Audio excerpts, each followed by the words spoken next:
2절 한 절 보시겠습니다.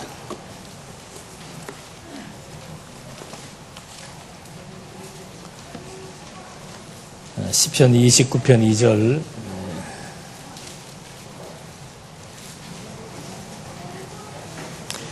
그 이름에 합당한 영광을 여호와께 돌리고 거룩한 옷을 입고 여호와께 경배하여라.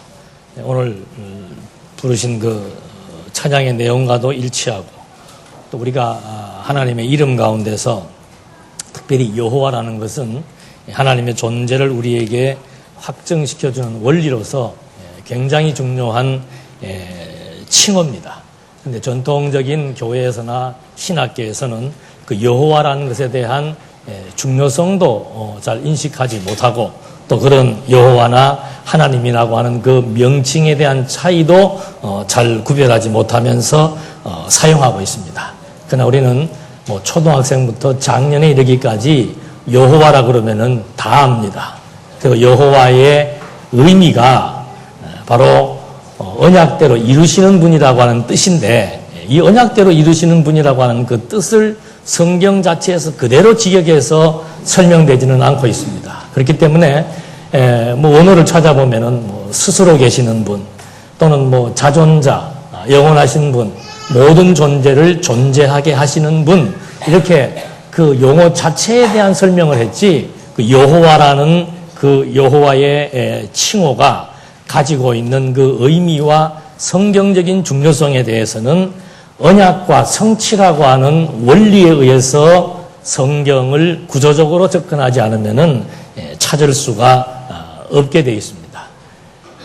시간이 짧은데, 그래서 우리가 그 여호와라는 그 이름이라고 하는 것에 대해서 늘 쓰지만, 누가 반대로 어째서 여호와란 뜻이 언약대로 이루시는 분이라고 물었을 때 우리는 뭐 성경의 구조를 떠올릴 수밖에 없습니다.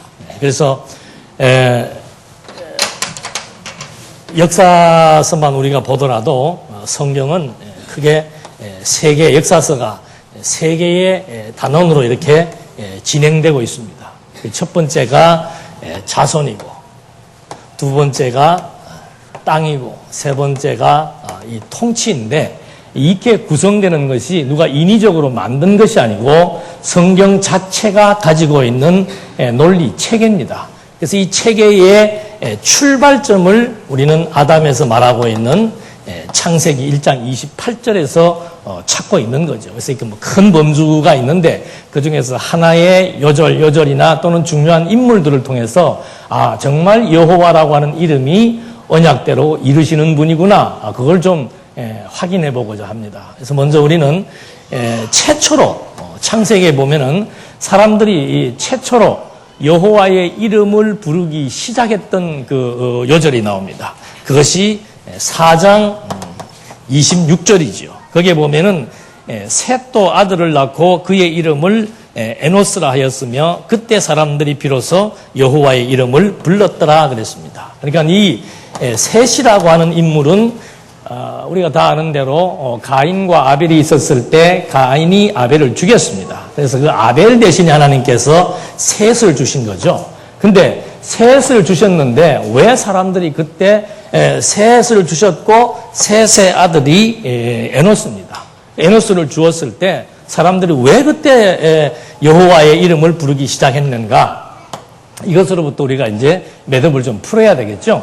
그래서 하나님께서 아담을 창조하시고 아담 다음 자손들이 가인과 아벨 두 사람이 등장을 합니다. 그런데 하나님께서 가인의 제사는 받지 않고 아벨의 제사만 받습니다. 그것은 바로 아벨은 이제 뒤에 노아 시대에 그런 의미가 나옵니다.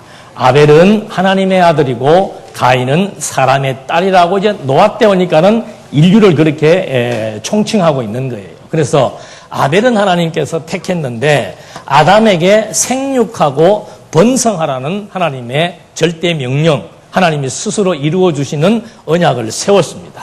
그 언약대로 하나님의 아들인 아담이 죽었는데 아담 이후로 그냥 소멸되는 것이 아니고 아담 대신에 셋을 죽고 셋 다음에 에노스를 주어서 2대까지 생육하고 번성되어지는 과정을 보고 사람들이 정말로 하나님은 아담과 언약한 대로 생육하고 번성하라고 하시더니 그대로 셋 그리고 에노스를 통해서 하나님이 언약대로 이루시는 분이라고 하는 사실을 보여주었다.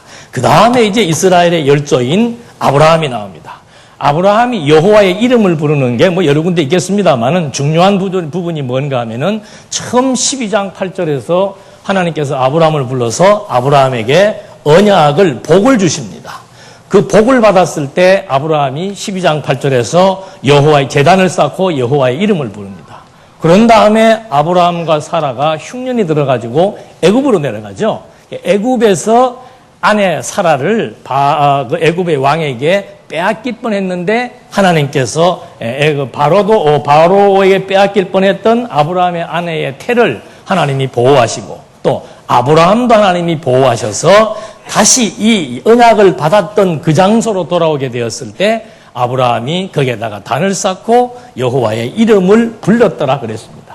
그건 이제 최초로 아브라함이 하나님께서 아브라함에게 생육하고 번성하게 하신다는 약속의 말씀을 이루기 위해서 아브라함도 보호하고 사라도 보호해서 아브라함이 이제 그런 여호와의 이름을 부른 사례가 나옵니다.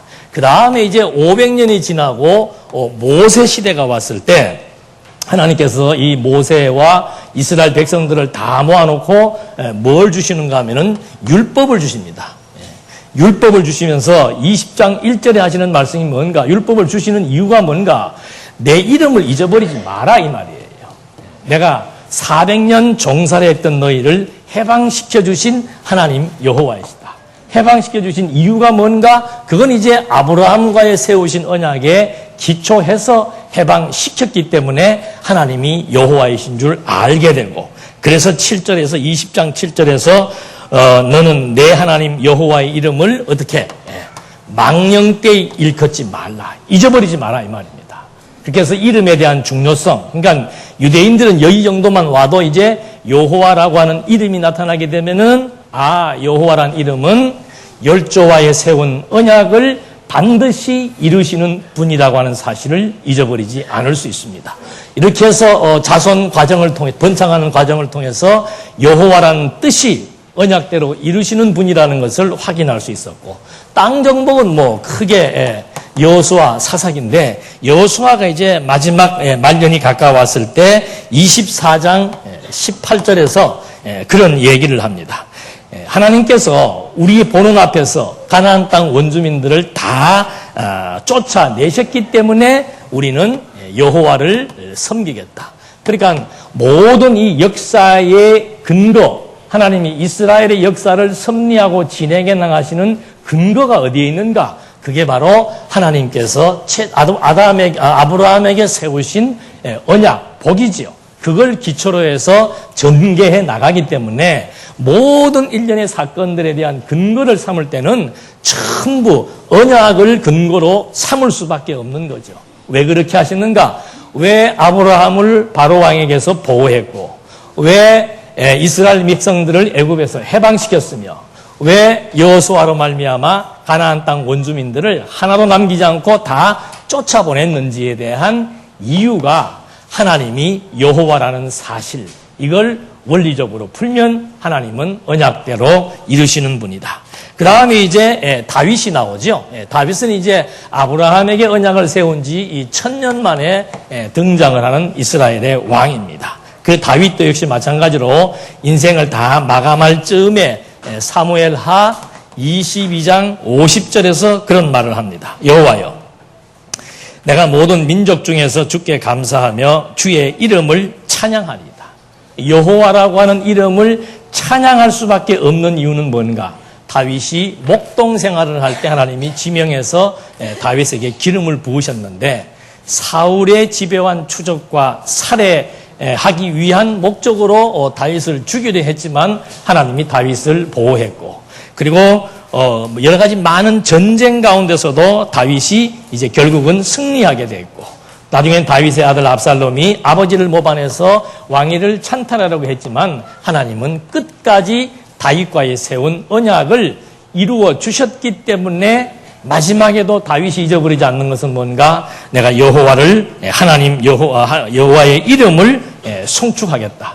그의 이름은 여호와라고 말하고 있습니다. 그 다음에 이제 마지막 부분에 보면은 느헤미야서가 나옵니다. 이 느헤미야도 하나님의 언약대로 이스라엘 민족들을 애굽의 바벨론의 포로 생활을 시켰다가 때가 되면은 회복시키겠다고 했는데 진짜 70년의 때가 됨으로 말미암아 이스라엘 백성들이 다시 본국으로 돌아오고 제사를 회복을 하고 성곽을 수축하는 그런 언약대로 이루어진 역사 섭리 앞에서 느헤미야 9장 5절에 보니까 하나님 여호와를 송축해야 된다. 그 이유는 바로 뭔가 영원부터 영원까지 계신 하나님 여호와이시기 때문에 하나님은 이미 400년이니까 한 1600년 전에 아브라함과 세우신 언약을 하나님은 잊지 않고 또 근접해서 이미 선지자들을 통해서 이스라엘 백성들이 포로 생활을 하다가 회복된다고 하는 예언을 늘 해주시더니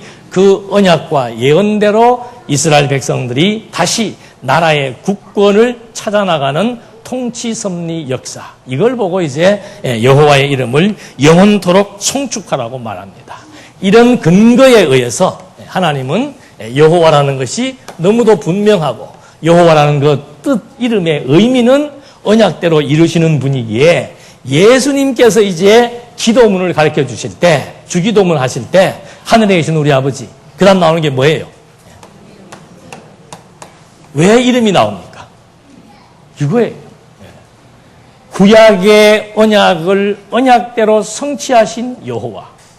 당신 자신도 이 땅에 온 것이 하나님의 뜻, 하나님의 언약을 성취하러 왔기 때문에 모든 성취 섭리 역사의 근간이 언약대로 이루어진다라고 하는 이스라엘의 역사와 신구약의 역사가 모든 것을 다 함의할 수 있는 여호와의 이름 하나에 담겨져 있기 때문에 기도할 때마다 아버지 여호와 하나님의 이름을 거룩히 여기라고 말하는 겁니다. 그리고는 뭐예요? 나라에 임하옵시며 이름은 언약대로 이루시는 정말 거룩하신 분이에요. 그리고 그분이 세우신 언약의 내용이 뭔가 하면은 나라지요. 하나님의 나라. 그래서 언약대로 이루시는 이름을 잊어버리지 말고 언약의 내용인 나라를 잊어버리지 말고 마지막으로 뜻이 하늘에서 이루어진 것처럼 땅에서도 이루어질 것. 이것이 예수님께서 가르쳐 주신 기도의 핵심 내용에서도 전부 언약을 이루시는 이름, 언약의 내용, 언약의 근간이 되는 하나님의 뜻. 이래서 여호와라고 하는 이름은 정말 시작부터 끝까지 당신의 언약을 성취하시는 분이라고 하는 사실.